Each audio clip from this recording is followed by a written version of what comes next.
Nung isang araw, o mga ilang araw na lumipas, nagtanim ako ng sili.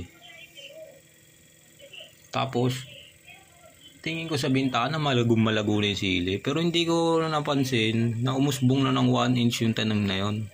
Tangina no. Di ko na hayaan umusbong patulamugo tong putang na sili na to.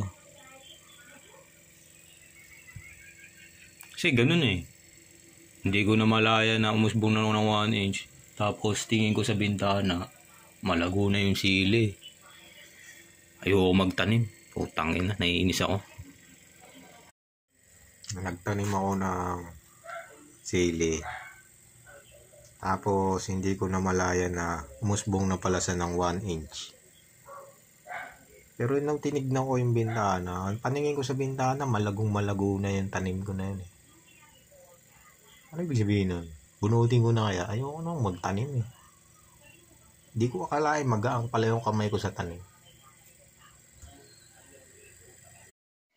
Hindi ako makatulog. Pag nakahiga ako, hindi ako makatulog. Pag tumayo ako, inaantok ako. Kwento ko na lang experience ko sa hulog. Yung natutulog ako sa kwarto ng Malabon, sa bahay namin. Binangungot ako, tapos ang tingin ko sa paligid, pulang-pula.